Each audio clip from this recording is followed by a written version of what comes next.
আগামী বৃহস্পতিবার এই পবিত্র দিনে আল্লাহ যেন আমাদের ফজিলত পরিপূর্ণ অর্জন করার তৌফিক দান করেন। যারা কোরবানি করার মতো সমর্থ আছে এরকম ব্যক্তিদেরকে আল্লাহ তাআলা যেন কোরবানি আদায় করার তৌফিক দান করেন। সকলে আমিন পড়ি। তো কোরবানির তাৎপর্য আর ফজিলত বলে যে কোরবানিকৃত পশুগুলো আল্লাহ রাব্বুল আলামিন কিয়ামতের কঠিন ময়দানে মানুষের আমল নামার যখন ওজন হবে মিজানের পালায়,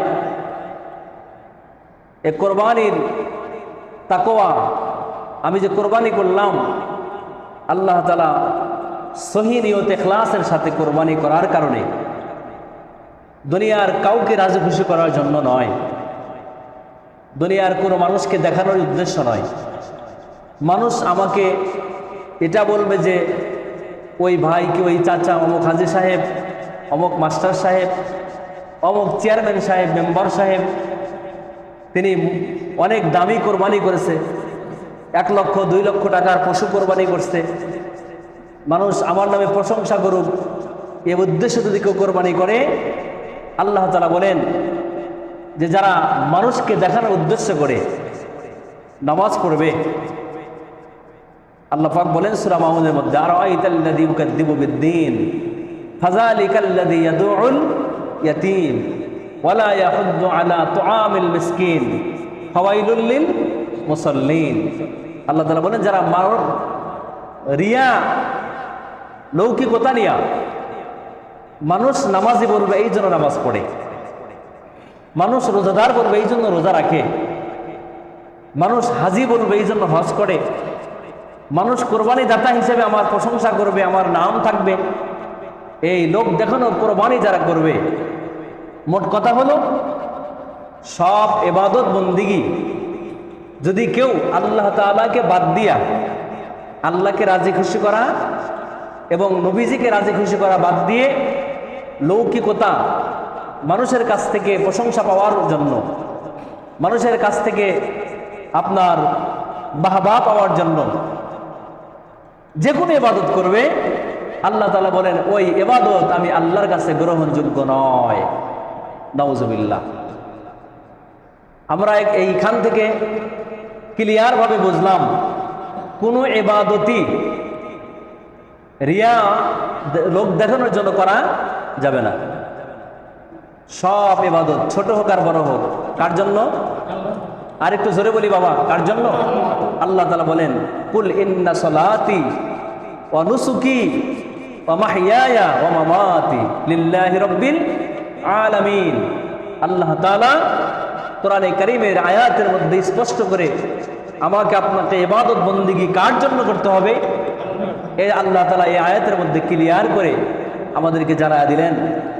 আল্লাহ তাআলা বলেন হে রাসূল আপনি বলুন, আপনার উম্মতদের কাছে পৌঁছায় দেন, আমার বান্দা বান্দীদের কাছে পৌঁছায় দিন, কিয়ামত পর্যন্ত যেন তাদের কাছে এই কথাটা একদম লিপিবদ্ধ থাকে কোরআনের আয়াত হয়ে, এটা কিয়ামত পর্যন্ত কোরআনে কারীমের মধ্যে থাকবে। আল্লাহ তাআলা তাই জানায়া দিলেন কুল হে রাসূল আপনি বলুন, ইন্না নিশ্চয়, কুল ইন্না সলাতি নিশ্চয় আমার নামাজ, আমার কি বাবা? আমার নামাজ। সালাত মানে নামাজ, সলাতি নিশ্চয় আমার নামাজ। কুল ইন্না সলাতি ওয়া নুসুকি, আল্লাহ তাআলা বলতেছেন যে নামাজ, রোজা, ওয়া মাহইয়ায়া এবং আমার বেঁচে থাকা, ওয়া নুসুকি আমার কোরবানি করা, মানুষের নামাজ, রোজা, হজ, যাকাত, কোরবানি, জিকির, আজগার, তাসবিহ, তাহলিল যা কিছু হবে, কুল ইন্না সলাতি ওয়া নুসুকি ওয়া মাহইয়ায়া ওয়া মামাতি, আমার বেঁচে থাকা, ওয়া মামাতি আমার ইন্তেকাল করা, আমি বেঁচে আছি কার জন্য? আল্লাহ পাক রব্বুল আলামিনের জন্য। আল্লাহ পাক আমাকে হায়াতে রেখেছেন। ওয়া মামাতি আমি মারা যাব কার জন্য? আল্লাহ পাকের নির্দেশ। আল্লাহ তাআলা যেহেতু বলেছেন লিকুল্লি উম্মাতিন আজাল ইযা জা আজালুহুম ফালা ইস্তাখিরুনা সাআতান ওয়ালা ইস্তাকদিমুন। আল্লাহ তাআলা কোরআনে কারীমের মধ্যে জানা দিলেন প্রত্যেক জানওয়ালা প্রাণীকে মৃত্যুবরণ করতে হবে। এবং মৃত্যুর যে সময়, আমার মরণটা কখন হবে এটা আমি জানি না, একজন জানেন। তিনি কে বাবা? আল্লাহ।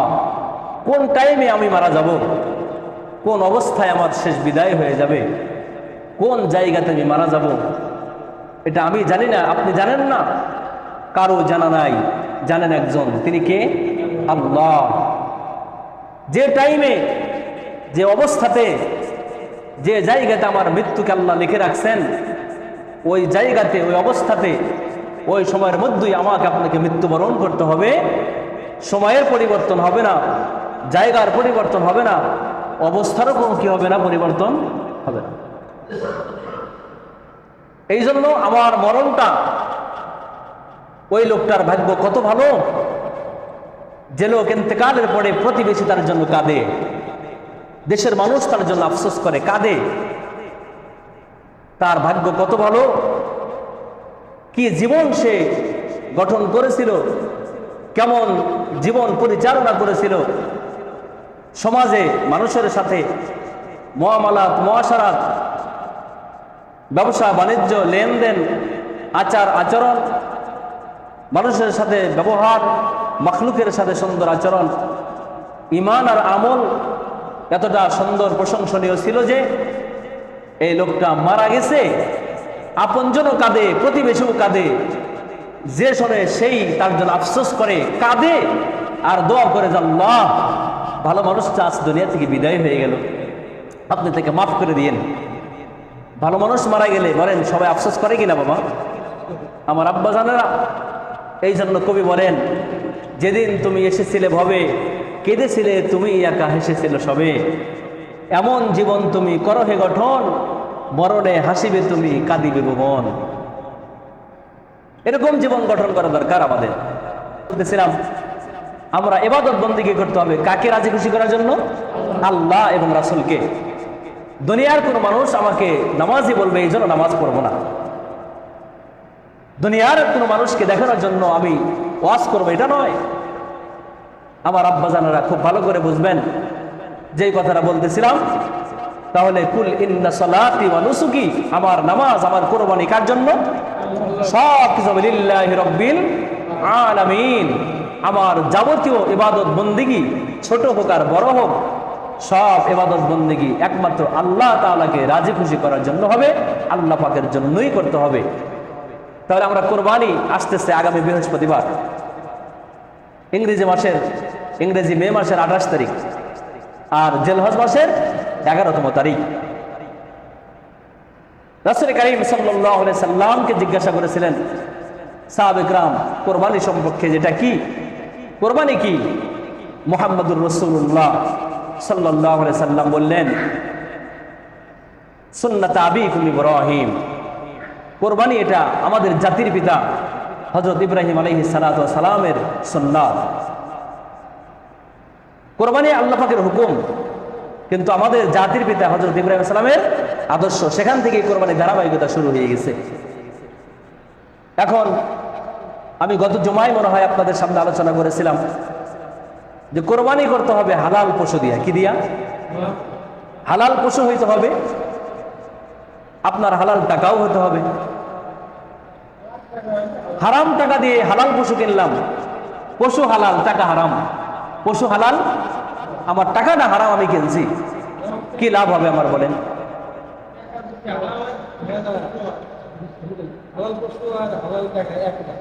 জি জি,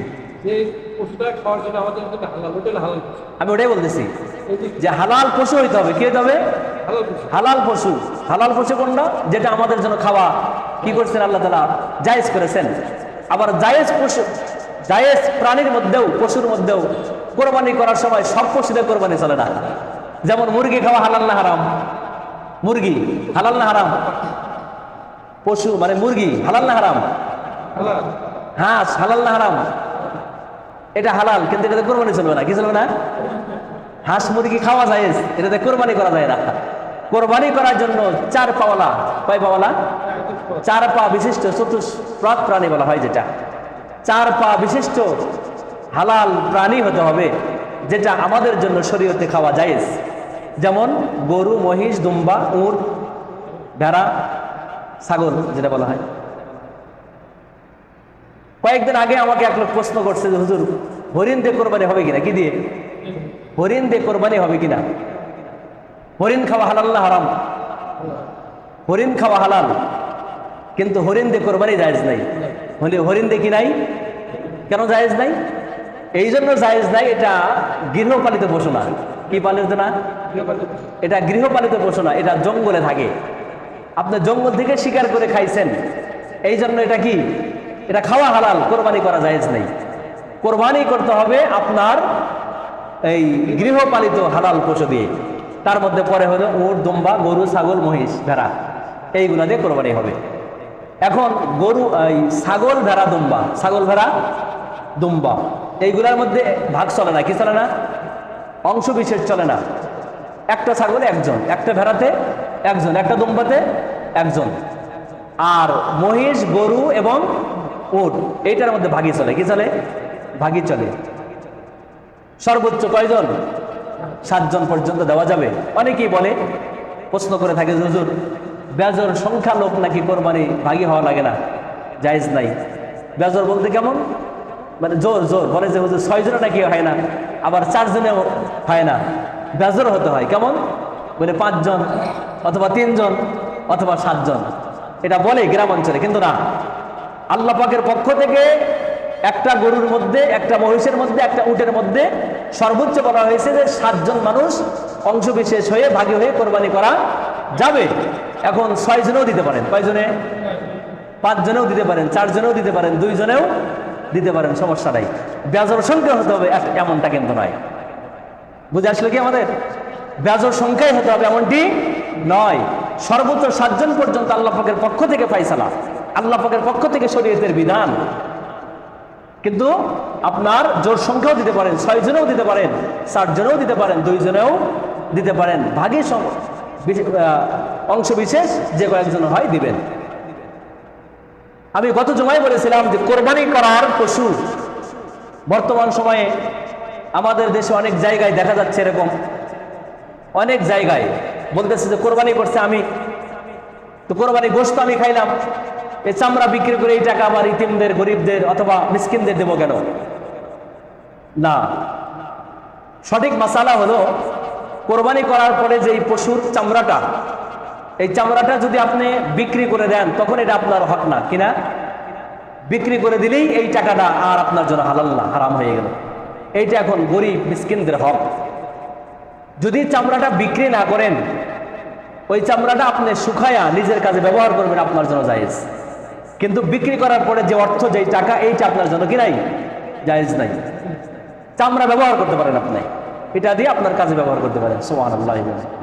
আরে আমি গতকাল একটা কিতাবে দেখলাম, গতকাল এশার নামাজের পরে এই কোরবানির তাৎপর্য বিষয়ে আমি পড়তেছিলাম। তো পড়তে গিয়ে দেখলাম ইব্রাহিম আলাইহিস সালাতু ওয়াস সালাম আমাদের জাতির পিতা। হযরত ইব্রাহিম আলাইহিস সালাতু ওয়াস সালাম যখন কোরবানি করতে গিয়া নিজের ছেলেকে জবাহ করার জন্য নিয়ে গেলেন, হযরত ইসমাইল আলাইহিস সালাতু ওয়াস সালামকে নিয়ে মিনার বাজারে গেলেন। কোথায়? মিনা বাজারে গেলেন। যাওয়ার পরে পথে তো শয়তান ধোঁকা দিল। এগুলা তো ধোঁকা দেওয়ার কারণে ইসমাইল আলাইহিস সালাতু ওয়াস সালাম পাথর নিক্ষেপ করলেন, যে শয়তানকে তাড়ায় দিলেন।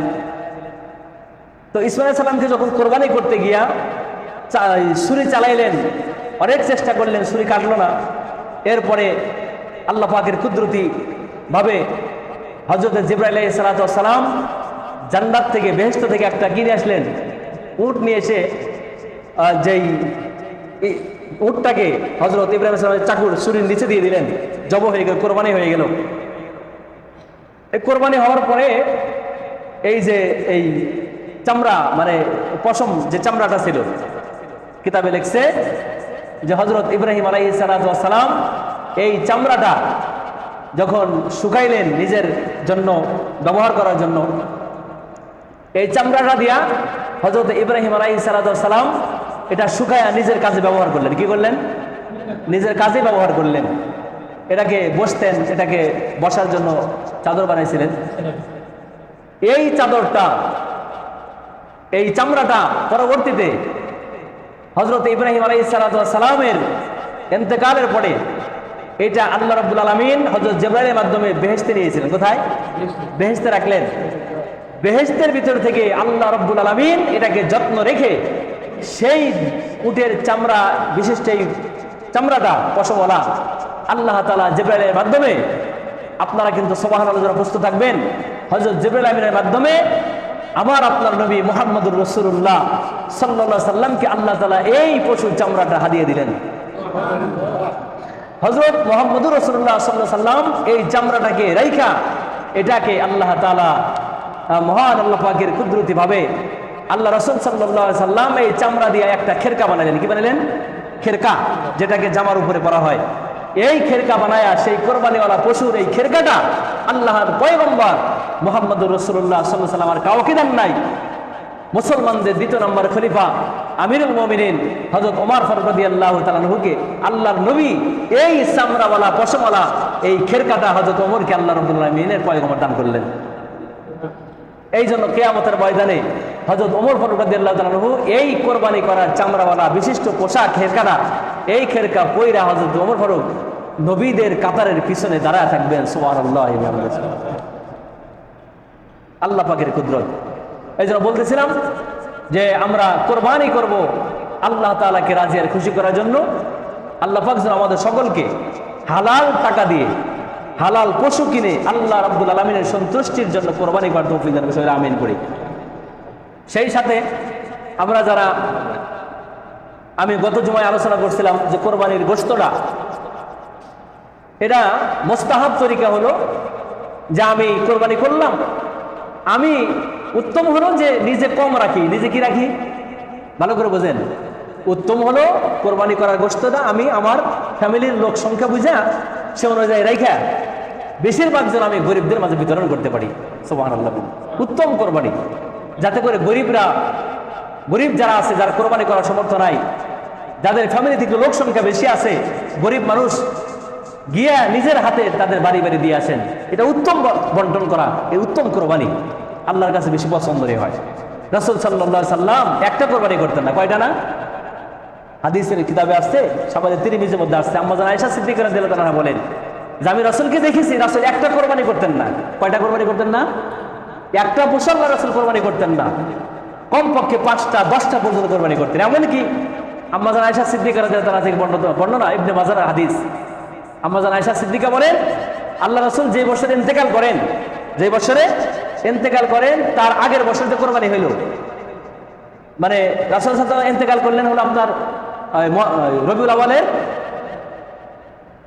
12 অথবা 9 অথবা 7 এই তারিখে। তাহলে জিলহজ হলো আরবি বছরের শেষ মাস। আরবি বছরের গণনার শেষ মাসের নাম কি? জিলহজ মাস। আরবি বছরের প্রথম মাসের নাম হলো মুহররম, রবিউল আউয়াল। আম্মা জান আয়েশা সিদ্দিকা বলেন যে আল্লাহ রাসূল ইন্তেকাল করার বছরেও 10টা উট কোরবানি করলেন। কয়টা? 10টা। সুবহানাল্লাহ। এই যে বিষয়টা দেখেন, তাহলে এই কোরবানি যারা সামর্থ্য আছে 2-3টা কোরবানি করা, কমপক্ষে 2-3টা পশু কোরবানি করে, যে একটা আমি কোরবানি করে নিলাম আমার ফ্যামিলির জন্য, আমার আত্মীয় স্বজনকে দেবো, সামর্থ্য থাকলে কি করা বলে বাকি 2-3টা কোরবানি গরু কিনা গরিবদেরকে দিয়ে দেওয়া। যে বাবা আমার এলাকায় গরিব আছে 20 জন কি 15 জন মানুষ আছে একদম অসহায়, তারা বাবা এই যে আমি একটা গরু তোমাদের জন্য দিয়ে দিলাম। সুবহানাল্লাহ। এরকম লোক আছে না? নাই, অনেক আছে, দেখা যায় আমাদের। আমি মিরপুরে আপনার গাবতলীতে পুরো এক সময় আমাদের বাংলাদেশের রূপালী পর্দায় অভিনেতা মনোয়ার হোসেন ডিপজল, ওনার সাথে আমার সাক্ষাৎ হয়েছিল, কথা হয়েছে।